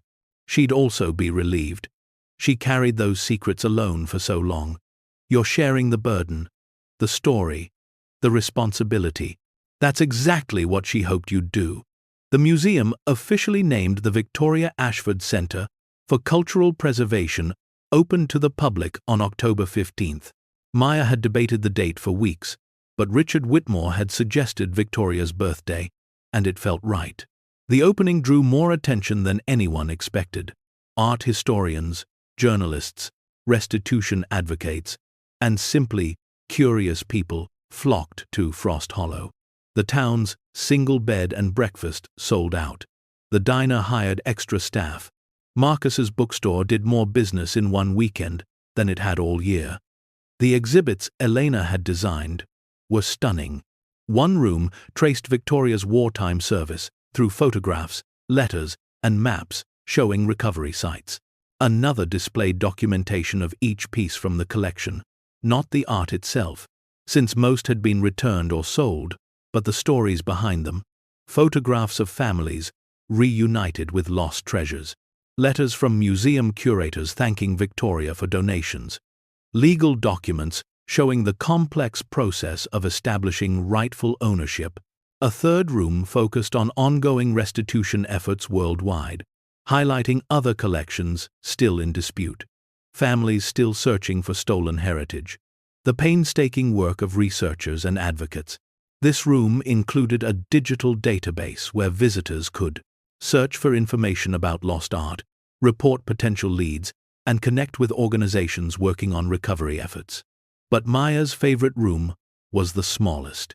It recreated Victoria's attic workspace, complete with the ornate chest, now empty but preserved, the oak desk where she'd kept her notes, and the walls lined with filing cabinets full of research. Visitors could pull out drawers now containing reproductions and see Victoria's handwriting, her methodical documentation, her decades of careful scholarship. A video screen played the message Victoria had recorded for Maya, allowing everyone to hear her voice, see her face, understand her struggle. On opening day, Maya stood in that room as visitors moved through, reading Victoria's notes and watching the video. A young woman, maybe 25, stopped beside Maya. "I'm a museum studies student," she said. "I came because I read about your press conference, about how you gave everything away instead of keeping it." Maya smiled. I didn't give it away. I put it to work. My professors said you were naive, that you could have been set for life. I am set for life, Maya said, just not in the way they meant. This work, helping families recover their heritage, preserving endangered histories, creating space for these stories, this is what I was meant to do. I just didn't know it until Victoria's inheritance forced me to figure it out. The young woman looked around the room. You gave up $283 million. No, Maya corrected gently. I invested it in something that will matter long after I'm gone. Victoria spent 45 years protecting art. I'm spending my life protecting the legacy of protection itself. That's worth more than any bank account. By December, Frost Hollow had transformed, along with the mansion. The center employed 23 people, most of them local. The diner expanded hours. A new coffee shop opened on Main Street. 2 vacant storefronts became an art supply shop and a small gallery featuring regional artists. Young families who'd left were returning, drawn by job opportunities and renewed community pride. The population ticked up to 931. Not a boom, but growth. Hope. Maya walked through town on Christmas Eve, exactly 1 year after Richard Whitmore's phone call had changed everything. Snow fell softly, blanketing the streets the same way it had that first night. But everything else was different. Lights glowed in shop windows. The church held a Christmas Eve service that packed the pews. Children ice skated on the pond behind the community center, their laughter carrying on the cold air. Patricia Mills called out from the library steps. Maya, come in for cocoa. Inside, the library was warm and crowded. The town had organized an informal Christmas Eve gathering, and it seemed like half of Frost Hollow had shown up. People pressed mugs of hot chocolate into Maya's hands, asked about the center's first major exhibition planned for spring, thanked her for everything she'd brought to their community. Harold Peterson shuffled over, June on his arm as always. Never thought I'd see this town come back to life, he said. Been here 75 years. Watched it die slowly. You brought us back from the edge, young lady. I just opened a museum, Maya protested. You did more than that, June said firmly. You showed people that history matters, that preservation isn't about locking things away, but sharing them. You gave us a reason to stay, to invest, to believe. That's not nothing. As the evening wound down, Maya walked back to the mansion. The property was lit with simple white lights Elena had suggested, making it glow against the dark sky. A sign near the gate read, Victoria Ashford Center for Cultural Preservation. Open Tuesday through Sunday. Admission free. Maya had insisted on free admission, funding operations entirely through the foundation's endowment. Victoria's legacy shouldn't require wealth to access. She let herself in through the front door, the same door she'd entered 1 year ago, terrified and overwhelmed. The foyer looked different now. The chandelier had been professionally cleaned and rewired. A welcome desk sat where the Persian rug used to be. Directional signs pointed toward exhibits. But the bones of the house remained. Victoria's presence lingered in the woodwork, the staircase, the high ceilings. Maya climbed to the second floor, past the research facilities now closed for the holiday, and up to the third floor. The attic had been converted into the main exhibition space, but Maya had insisted on keeping one corner exactly as she'd found it. The chest sat there, lid open to reveal the false bottom Victoria had installed. A small plaque explained its significance. In this chest, Victoria Ashford stored 17 pieces of art for nearly 80 years, unable to decide their fate. Her great-niece Maya Reeves found the chest on Christmas morning, 2024, and chose to honor Victoria's unspoken wish, to let go. Maya sat on the floor beside the chest, running her fingers over the carved phoenix. So much had changed. She was no longer a struggling archivist scraping by in Boston. She was the director of a foundation, the guardian of a center that was already making national impact. Universities were reaching out for partnerships. Other communities were asking for guidance on their own preservation efforts. The Goldstein family had donated papers and photographs to the archive, creating a permanent record of their grandmother's life before the war. But more than her circumstances had changed. Maya herself was different. She'd learned that sometimes the most valuable inheritance isn't money, but the courage to make difficult choices. She'd learned that preservation and possession were different things. She'd learned that letting go could be the most powerful form of protection. Her phone buzzed. A text from her mother, the first communication in months. "Saw you on the news. That museum looks beautiful. I'm proud of you." Maya's eyes filled with tears. Sarah had been furious when Maya first announced she was giving away the fortune. They'd had a screaming fight over the phone. Sarah calling her naive and foolish. Maya calling Sarah materialistic and short-sighted. They hadn't spoken since. But maybe, slowly, her mother was beginning to understand. Maybe not. But the fact that she'd reached out, that she'd acknowledged Maya's choice, it was something. Maya texted back, "Thank you. That means everything." She stood and walked to the window overlooking the property.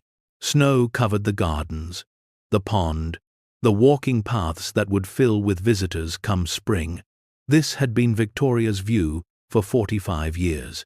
This isolated, beautiful place, where she'd hidden from the world and from herself.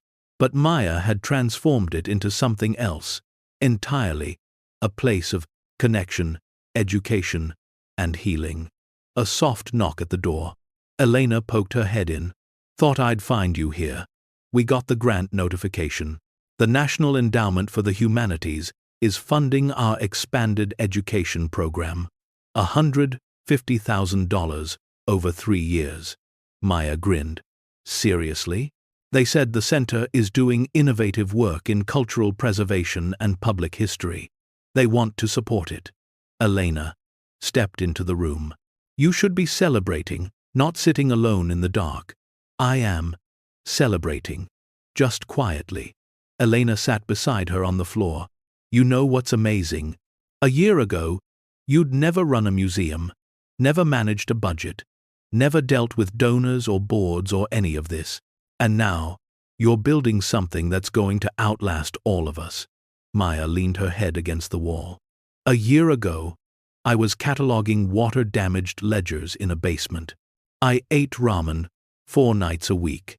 I thought my life would just be small, invisible. And then, Victoria handed me this impossible gift, this terrifying responsibility. And I had to become someone I never knew I could be." "That's what great legacies do," Elena said. "They don't just pass down wealth or property. They pass down the challenge to become worthy of the inheritance. Victoria didn't give you money. She gave you a mission, and you rose to meet it."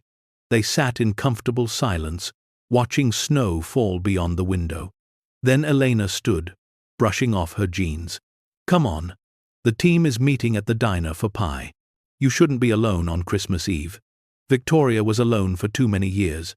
Don't make the same mistake." Maya let Elena pull her to her feet. She was right. Isolation had been Victoria's tragedy. Maya's story was going to be different. Surrounded by community, by people working toward shared purpose, by connections that gave the work meaning beyond the artifacts themselves. As they descended the stairs, Maya paused at the landing where Victoria's portrait now hung. The photograph showed her great-aunt in her early 50s, already living alone in this house, already carrying the weight of the collection. But Victoria's eyes in that photo held something Maya hadn't noticed before. Not just burden, but a quiet hope. As if she'd always known someone would eventually come. Someone who'd finish what she started. "Thank you," Maya whispered to the portrait, "for trusting me, for seeing something in me I couldn't see in myself, for giving me the chance to turn your regrets into something beautiful." The portrait, of course, didn't answer. But Maya felt Victoria's presence nonetheless, felt her approval, her relief, her love. The inheritance hadn't just been art or money. It had been permission to be brave, to make difficult choices, to value purpose over comfort.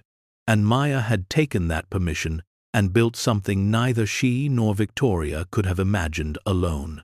The diner was warm and loud and full of laughter. James had brought his guitar and was leading a terrible rendition of Christmas carols. Ruth pressed a piece of apple pie into Maya's hands. The Petersons waved from a corner booth. This was family now, not blood, but chosen. People who'd rallied around her when the world tried to tear down what she was building. People who understood that preserving the past meant creating space for the future. As midnight approached, Maya stepped outside for air. The snow had stopped. Stars blazed overhead, sharp and clear in the cold mountain air. She thought about where she'd been 1 year ago alone in a Boston apartment, broke and invisible, cataloging other people's stories while her own remained unwritten. She thought about the phone call that had changed everything, the treacherous drive through the storm, the frozen mansion waiting at the end. She thought about Victoria, who'd sacrificed so much, trying to protect beauty she thought too precious to share, who'd learned too late that hoarding isn't preservation, that isolation isn't safety, that some gifts are meant to be given away. Victoria had saved those 17 pieces from destruction. But she'd saved something else, too. The possibility that one woman's courage could ripple forward, could inspire someone else to carry the mission further than its creator ever could. Maya pulled out her phone and opened her notes app. She'd been documenting this journey from the beginning, thinking maybe someday she'd write about it. She typed, 1 year ago, I inherited a fortune I didn't want from a woman I didn't know. Today, I understand that the real inheritance wasn't the art or the money. It was the reminder that we're all just temporary guardians of history. Our job isn't to own it or control it. Our job is to protect it long enough to pass it safely to the next generation. Victoria protected those pieces for 80 years. I'm protecting her legacy. And someday, someone will protect mine. That's how civilization survives, through small acts of courage, one inheritance at a time. She looked up at the mansion on the hill, glowing like a lighthouse against the dark Vermont sky. Once it had been Victoria's prison, the place where she'd hidden from choices too difficult to face. Now it was Maya's purpose, a center radiating light and knowledge and hope to everyone who entered. The transformation was complete. The legacy was secure. And Maya Reeves, the struggling archivist who'd inherited an impossible gift, had become exactly what Victoria had always believed. She could be a guardian of history and a builder of futures. Anyone can inherit wealth, but it takes courage to inherit responsibility and wisdom, to transform both into lasting purpose. As the first light of Christmas morning touched the Vermont hills, Maya Reeves stood in front of the mansion that had changed her life, no longer thinking about the fortune she'd given away or the woman who'd left it to her. She thought instead about the families who'd recovered lost treasures, the communities learning to preserve their own stories, the countless people who'd walk through these doors in years to come, discovering that history isn't just about the past, it's about the connections that make us human. The mechanic girl, who once fixed broken engines in obscurity, had become the woman who repaired broken legacies. Because for Maya, and for everyone whose life she'd touch, the snow-buried Victorian mansion hadn't been an ending. It had been the beginning of something far greater than wealth. It had been the beginning of purpose, of healing, of hope reclaimed from the frozen silence of secrets kept too long. The end. Up next, 2 more powerful stories are waiting for you. Click to keep discovering with us. And don't forget to hit subscribe if you believe some inheritances are meant to change the world.